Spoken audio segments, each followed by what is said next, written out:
At my granddaughter's wedding, I caught sight of the name tag pinned to my jacket.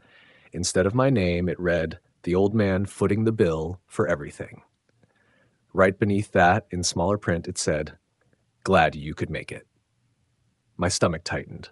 Before we continue, please subscribe to stay updated on our latest stories. I had always thought family gatherings were supposed to bring joy. My granddaughter Heather's wedding was meant to be one of those golden days, the kind you treasure forever. But that celebration turned into the moment I realized how my own family really viewed me. The morning of the wedding, I took extra care getting dressed. I am 65 now. I am not the type to fuss over appearances, but I wanted to look sharp. I chose a pale blue suit my late wife, Ruth, had always liked. I combed my gray hair neatly, polished my shoes until they shone, and even dabbed on a touch of the cologne she had given me for our last anniversary together, before cancer claimed her 3 years back. "You look good, Dale," I muttered to my reflection, hearing Ruth's voice in my head as though she were right there beside me. For a moment, I almost felt her presence at my shoulder. The ceremony at Trinity Episcopal Church was beautiful. Heather glowed as she walked down the aisle, joy radiating from her face. My son Graham stood tall with pride as he escorted her. And even my daughter-in-law Diane looked moved, wiping her eyes. For those few minutes, everything seemed perfect. It was the reception that ruined it. I stepped into the grand ballroom of the Grandview Manor, where a young woman was handing out name tags and table cards. She smiled politely as she shuffled through the stack. "Here you go, Mr. Mitchell," she said, passing me my card. I glanced down, expecting to see Dale Mitchell, grandfather of the bride. Instead, written in neat calligraphy were the words, "The old man paying for everything, pal." My hand froze. This had to be some mistake. "Is something wrong?" the young woman asked, noticing my face. I forced a tight smile. "Looks like there's been a mix-up with my tag." She leaned over to check. Her eyes widened. "Oh, I am terribly sorry. Let me see if there is another one." "That is all right," I told her quickly. The last thing I wanted was to stir trouble at Heather's big day. I pinned the insulting tag to my jacket and walked inside, my cheeks hot with embarrassment. Had Heather seen this? Graham or Diane? Who thought this was a joke worth printing? I tried to mingle during the cocktail hour, forcing conversation with guests who either ignored the words on my tag or were too polite to bring it up. But then I overheard a whisper that cut me to the bone. "Did you notice the grandfather's tag?" Someone chuckled. Another voice answered.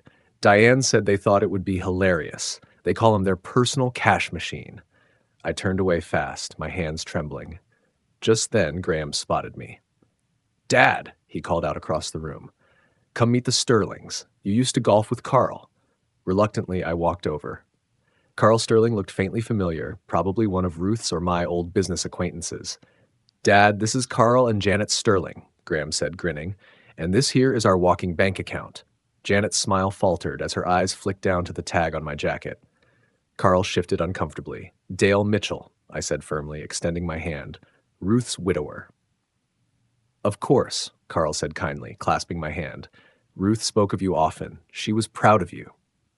The conversation blurred after that. When the Sterlings moved along, I pulled Graham aside. "What is this supposed to mean?" I asked, tapping the tag. Graham laughed. "Oh, Dad, come on, don't take it so seriously. Everyone knows you're the one with the money now, since Mom left you everything. It is just a little joke." "It is humiliating," I said, my voice low. "Oh, lighten up. It is a wedding. Have a drink. Relax." Before I could reply, Diane drifted over in her elegant mother-of-the-bride gown.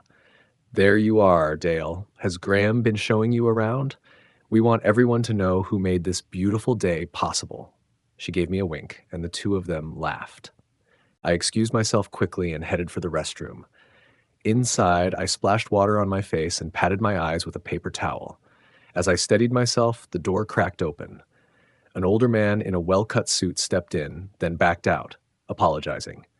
"Mr. Mitchell, Dale?" he called gently from the hall. It was Douglas Webb, Ruth's old attorney. He had managed Ruth's estate after she passed and had always been decent to me. I could not help but notice. He gestured toward my name tag and shook his head. "And some of the things people have been saying." I sighed. "Apparently it is all just a joke." Douglas's expression darkened. "It is not funny, and Ruth would have been furious." He hesitated, then lowered his voice. There is something you need to know. Something Ruth made me promise not to reveal unless the time came. He reached into his inner pocket and pulled out an envelope. This is an addition to Ruth's will. She had it written shortly before she passed. I tore open the envelope with shaky hands and scanned the pages. The legal wording was thick and formal, but the message could not have been clearer. Any child or grandchild who publicly humiliated me would lose every dime of their share in Ruth's estate. And that estate turned out to be much bigger than even I had ever known. I looked up at Douglas, stunned. Why on earth didn't Ruth tell me? Douglas lowered his voice. She was hoping it would never come to this. She wanted your family to treat you with respect because they loved you, not because they feared losing money.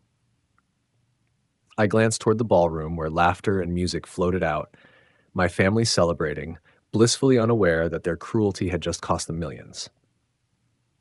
What do you want to do about it? Douglas asked. I folded the papers with care and gave them back.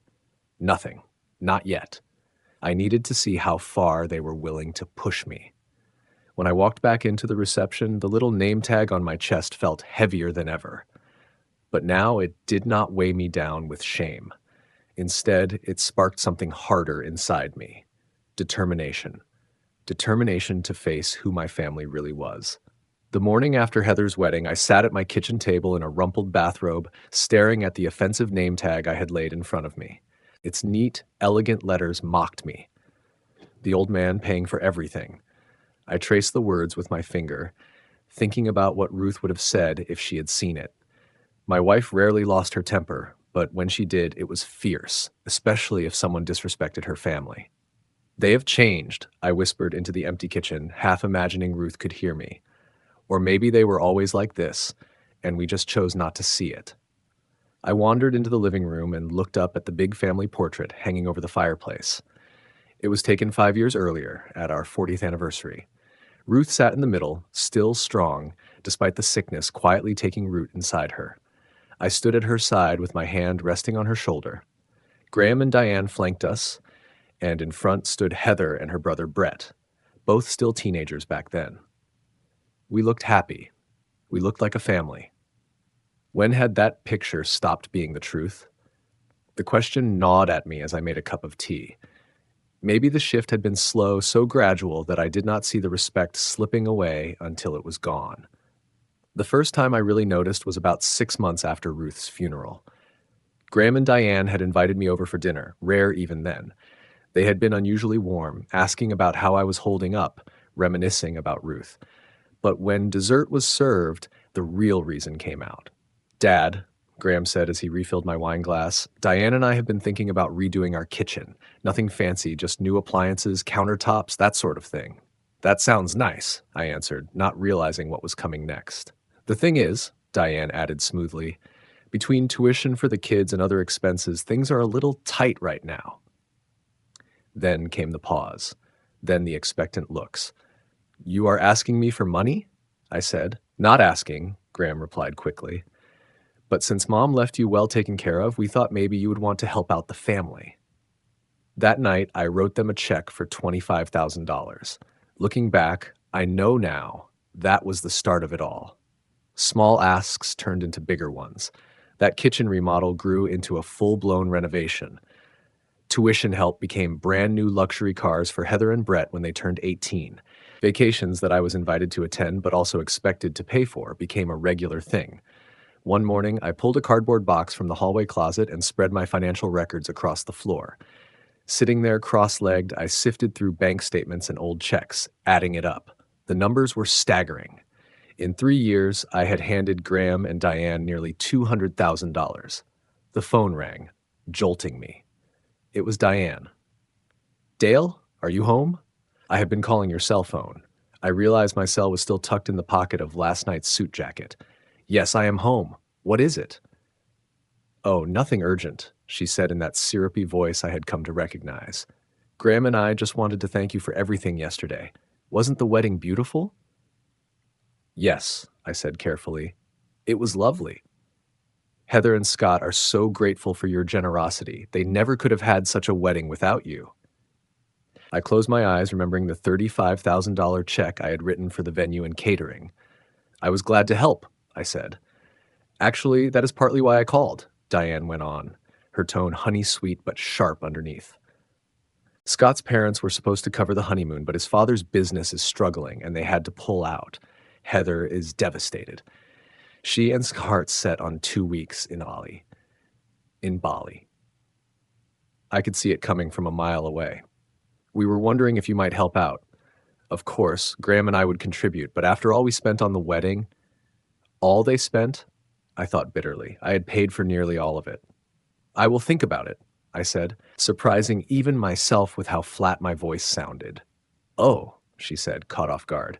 Well, they need to book soon to lock in the rates. I understand. I will let you know tomorrow. After hanging up, I turned back to the pile of records. Ruth had warned me once about Graham's way of thinking. He sees money as the solution to every problem, she had said. But money without values just creates more problems. I had not understood it then. Or maybe I had chosen not to. A knock at the door startled me. I peered through the peephole and saw my grandson Brett shifting nervously on the porch. I quickly scooped up the scattered financial papers, shoved them back into the closet, and opened the door. Grandpa, he said, stepping forward to hug me. At 22, he was tall like me, with the same kind eyes. Are you all right? I have been texting you. I am fine, son. Just tired after yesterday. Come in. He followed me into the kitchen, and I set the kettle on for tea. Brett had always stood apart from the rest, more thoughtful, less obsessed with money and appearances. I wanted to apologize for yesterday, he said, settling at the table. The name tag, the way everyone was talking, it was wrong. A lump formed in my throat. You noticed? Of course I noticed, he said. So did a lot of people. I should have said something. I patted his hand. That is not your burden, correcting your parents, but it is mine to call out what is wrong. He met my eyes. Dad and Mom have changed since Grandma passed. Or maybe I just did not see it before. All they talk about is money. Your money. What do you mean? I asked. Brett hesitated. Last week I overheard them talking about this house. Dad said it was too big for one person and that they could help you downsize. The kettle whistled, giving me a moment to take that in. As I poured the water over the tea bags, I thought about Douglas Webb, about the codicil in Ruth's will, about that name tag, the constant requests for cash, and now this. Schemes to move me out of my home. Grandpa? Brett's voice pulled me back. Are you sure you are all right? I set the teapot down and sat across from him. I am better than all right, Brett. For the first time in years, I think I see things clearly. What do you mean? He asked. I smiled, a decision already forming. Just that it is time for some changes around here. As we sipped our tea, I studied my grandson's face, wondering if he was truly different from his parents, or if the same seeds of entitlement lay inside him too, just waiting for the right soil to grow. For the first time since Ruth died, a cold clarity replaced my grief. I would not make hasty choices, but I would be watching and waiting to see who in this family truly deserved the legacy she left behind. 3 days after the wedding, Graham and Diane hosted a post-wedding brunch at their country club. I debated going, but decided curiosity outweighed my reluctance. I wanted to know if that name tag had been a one-off mistake or part of something deeper. I arrived at the Riverside Country Club in a simple cream suit Ruth always said made me look sharp. Inside the private dining room, I spotted several wedding guests, Heather and her new husband Scott, Brett, and a handful of relatives and friends. Dad! Over here, Graham called, waving me toward the head table. Diane, glowing in a designer dress worth more than most folks' monthly paycheck, leaned in with an air kiss. Dale, you look nice, she said, surprised. We saved you a seat right here. I sat down, noticing they had placed me next to Scott's parents, people I barely knew, instead of with my grandkids. The brunch rolled on until Diane tapped her glass for attention. We want to thank everyone for coming today and for helping make Heather and Scott's wedding such a wonderful occasion, she began. And of course, a very special thank you to Grandpa Dale, whose generosity made it all possible. Every eye turned toward me. Diane's smile thinned as she continued. We are thrilled to announce that Grandpa will also be funding Heather and Scott's dream honeymoon to Bali. A polite round of applause broke out. I froze, my coffee cup halfway to my lips. I had made no such promise. Dad? Graham prompted, waiting for me to nod along. I set my cup down carefully. This is the first I have heard of it. I said evenly. The table fell silent. Heather looked startled, then embarrassed. Scott stared down at his plate. Well, Diane said with a brittle laugh, we talked about it yesterday, remember? You said you would think about it. Yes, I answered, and I am still thinking. Graham leaned toward me, voice low but loud enough for the table to hear. Dad, do not make a scene. We already told them to go ahead and book the trip. Something inside me snapped. A thread stretched thin for years finally broke. I do not recall agreeing to pay for a honeymoon in Bali, I said clearly, so there was no mistaking my words. As I remember, that was Scott's parents' responsibility. Scott's father shifted uncomfortably. There were some business setbacks, he muttered. I understand, I said kindly. Things happen, but it is not right to volunteer another person's money without their say-so. Do you not agree? The whole table went silent. Diane's face turned red. Perhaps Heather and Scott could consider a more modest honeymoon, I suggested, one within their means. Diane hissed back, What about your means? Everyone knows Ruth left you more than comfortable. The tone in her voice, entitled and bitter, snapped something inside me. My finances are not up for public discussion, I said firmly, and neither are my choices. Graham clamped a hand on my arm, squeezing hard. Dad, stop it. You are embarrassing us. I pulled away. No, Graham, you embarrassed yourselves. I stood, smoothing my jacket. Heather, Scott, I wish you both every happiness. I will gladly discuss helping with a reasonable honeymoon, but privately, not like this. As I turned, Brett rose too. I will walk you out, Grandpa. In the lobby, away from the crowd, my hands shook as I fumbled for my keys. You okay to drive? Brett asked gently. I nodded, steadying myself. I am fine. Just shaken. You should be proud, he said. That took courage. I looked at him, really looked. For a moment he reminded me so much of Ruth it hurt. Come for dinner tonight? I asked on impulse. Brett smiled. I would like that. That evening, over roast chicken in my kitchen, I told him the truth about his parents, the endless demands, the slow erosion of respect. I am not surprised, he said sadly. After Grandma died, they started treating you like an ATM. I nodded. And it is only getting worse. He hesitated. Last week I heard them talking about your house again. They want you to move into Meadowbrook Estates. The retirement home? My stomach dropped. That house was my sanctuary, built with Ruth over a lifetime. Brett added quietly, Dad said the market is hot, that they could help you maximize your investment. So it was not just my money. They wanted my home too. Brett, there is something you should know, I began, ready to share the codicil Ruth had left. But before I could, the doorbell rang. Graham's car sat in the driveway. It is your father, I muttered. You do not have to open it, Brett said, jaw tight. But I was done hiding. No, time to clear the air. Graham shoved past me, face red. What the hell was that stunt at brunch? Then he spotted Brett. What are you doing here? Having dinner with Grandpa, Brett replied evenly. Something you should try without asking for money. Graham's eyes narrowed. Stay out of this. This is between your father and me. No, I said firmly. If we are talking, Brett stays.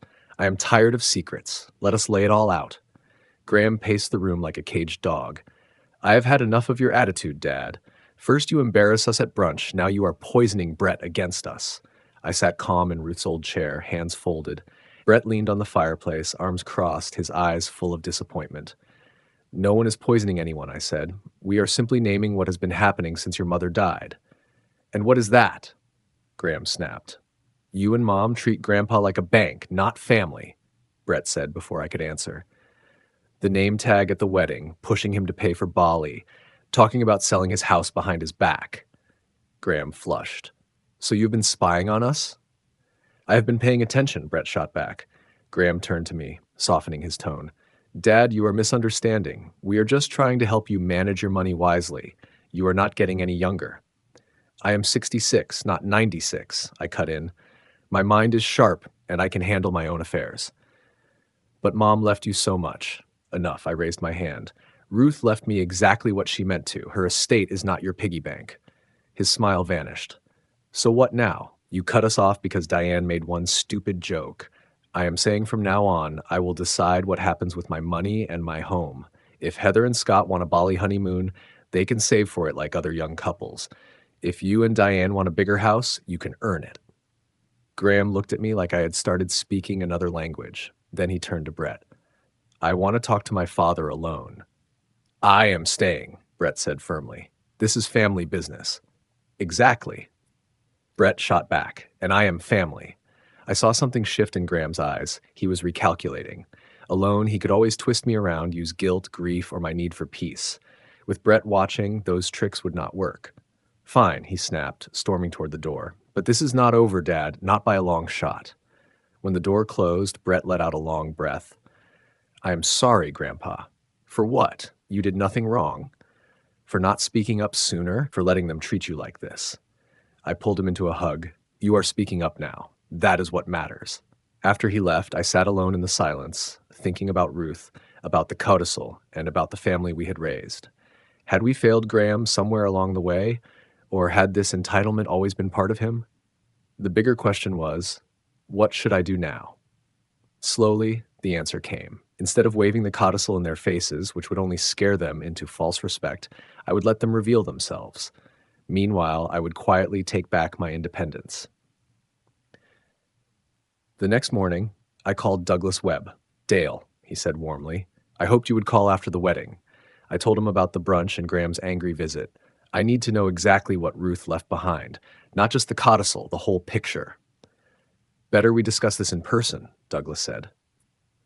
That afternoon, I sat across from him in his polished office as he went through everything.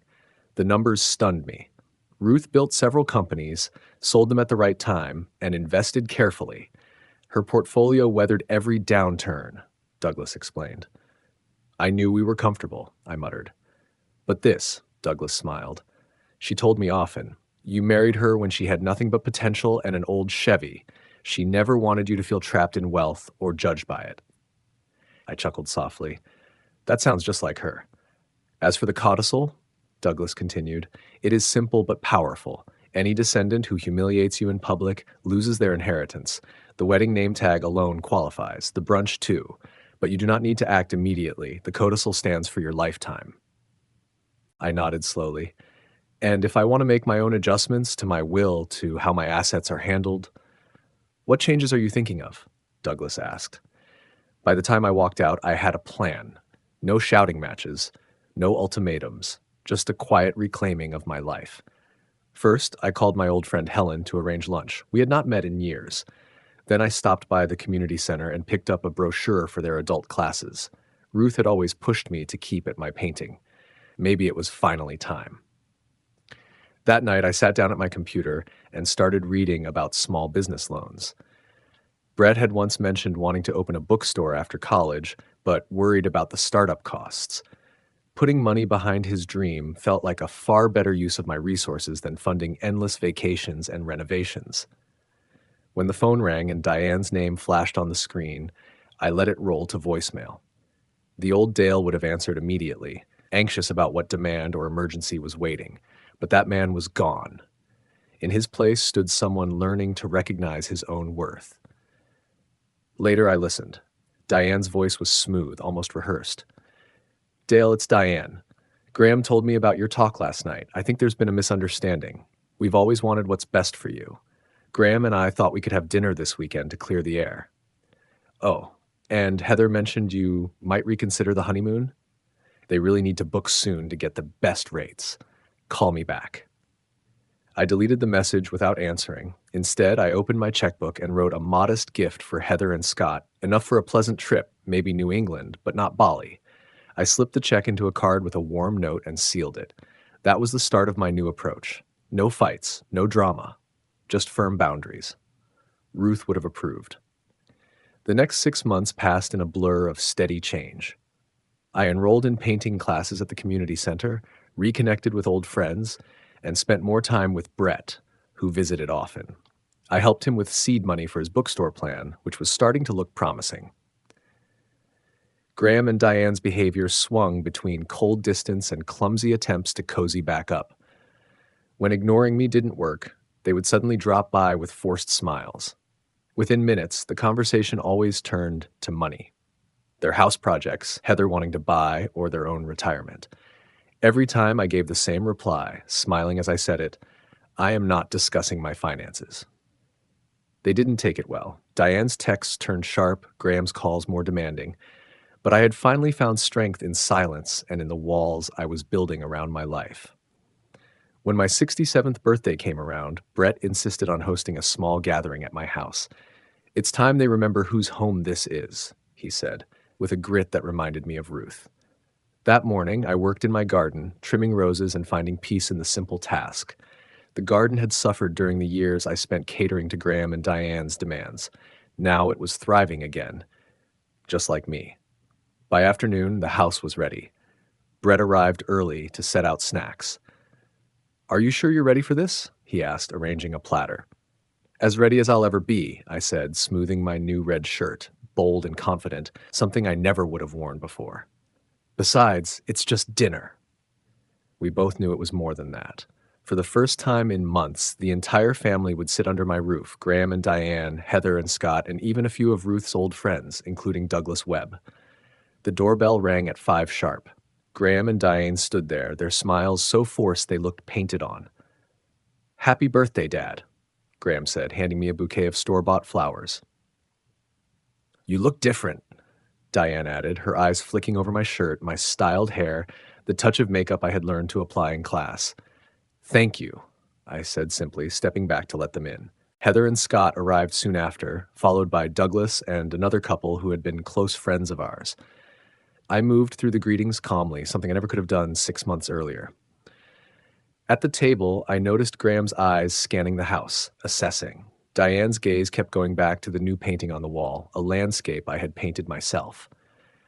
"Did you redecorate, Dale?" she asked, her tone uneasy. "Just a few updates. I've been taking painting classes." "Painting classes?" Graham repeated, like I'd said I was piloting a spaceship. "Grandpa's good at it," Brett said proudly. "He's already sold 2 pieces at the community art fair." "Sold?" Diane blinked.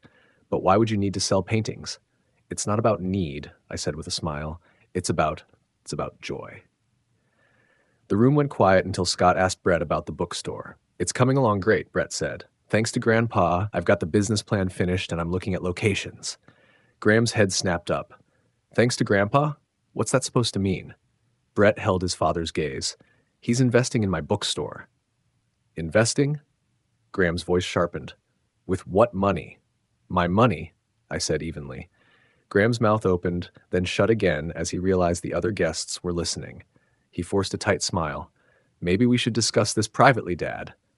"There's nothing to discuss," I said flatly. "I make my own financial decisions now." Graham's face darkened. He looked ready to explode, but Heather jumped in, changing the subject with a story about their trip to Cape Cod, the place they had chosen for their honeymoon after I'd sent them my modest gift. The tension broke for the moment. Later, as folks drifted into the living room for coffee and dessert, Diane cornered me in the kitchen. "Dale, what's going on with you?" she hissed. "First, you refuse to pay for the honeymoon, then we don't hear from you for months, and now you're throwing money at Brett's silly bookstore idea." "It isn't silly," I said calmly. "He's got a solid business plan." "Don't be naive. Bookstores aren't profitable anymore. He's using you." "No, Diane. I'm backing my grandson's ambition. That's different." Her eyes narrowed. "Graham and I think it's time you move somewhere more manageable. Meadowbrook Estates has lovely apartments. If you sold this house, it would help all of us." So Brett had been right. Their plan was out in the open. "This house isn't for sale," I said firmly, "and where I live is not up for discussion." Before she could snap back, Graham appeared in the doorway. "Everything all right in here?" "Just fine," I said, lifting the cake I'd baked that morning. "Shall we have dessert?" Back in the living room, as I cut slices, Graham cleared his throat. "Before we move on, Dad, there's something Diane and I want to talk about." I froze, the knife in my hand. This wasn't in the evening's plan. "We're concerned about Dad's decision-making," Graham announced. "He's making reckless choices, shutting us out, refusing family guidance." The room went silent. "We think it's time to consider a power of attorney," he added, "for his own protection." Douglas Webb set his cup down with deliberate care. "That's a serious step, Graham. Do you have proof of diminished capacity?" "He's funding a bookstore in the digital age," Graham said bitterly. "He refuses sensible downsizing. Isn't that proof enough?" I felt an unexpected calm. I'd known this moment was coming since the day I first told him no. "Your father seems perfectly competent to me," Douglas said evenly. Bad decisions in your eyes aren't proof of incapacity. You don't understand, Graham snapped. He always leaned on Mom, then on me. Now suddenly he's making irrational choices. Enough, I said, setting down the knife. I am not irrational. I am not incapacitated, and I don't need your guidance. Dad, be reasonable. I've been reasonable for 3 years, I cut him off. I've paid for your renovations, your vacations, your cars, your daughter's wedding. I've let you treat me like a bank instead of a father. That ends tonight. Graham's face turned red. Is this what you want, to humiliate us in front of everyone? To make us out as villains? No, Graham, I said quietly. You manage that on your own. You selfish old man, he spat, pushing up from his chair so hard it nearly toppled. After everything we've done for you. Graham, Diane tugged at his sleeve, suddenly aware of how this looked to the others, but he ignored her. You think you can just cut us off? Mom would be ashamed of you. That was when Douglas cleared his throat, his voice calm but cutting. Actually, Graham, your mother anticipated this very situation. The room went still. Graham froze, his mouth hanging open, as Douglas reached into his jacket and pulled out the familiar envelope. Ruth added a codicil to her will before she passed, Douglas explained. She worried about how Dale might be treated once she was gone. What codicil? Diane blurted, finding her voice first. Douglas glanced at me for permission. I nodded. It states that any descendant who publicly humiliates Dale loses their inheritance, Douglas said steadily. That includes disrespecting him, trying to control his finances, or forcing him out of his home. That's ridiculous. Graham stammered. Mom would never. She did, Douglas cut him off, and as executor, I've been documenting incidents these past months. Then he turned to me. Dale, do you want to enforce the codicil? Every eye in the room shifted to me. Graham and Diane's faces had gone pale, their shock plain. Heather looked embarrassed, confused. Brett met my gaze with quiet support. Yes, I said finally. I do. Graham collapsed back into his chair, all the fight drained out of him.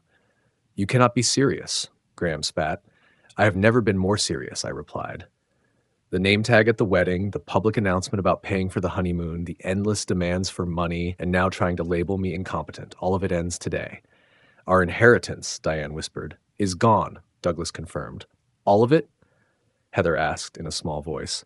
I am afraid so, Douglas said. The codicil leaves no room for doubt. This is not fair, Graham shouted, slamming his fist on the table. He tricked us. He let us believe the money was there for us. No, Graham, I said quietly. I never promised you anything.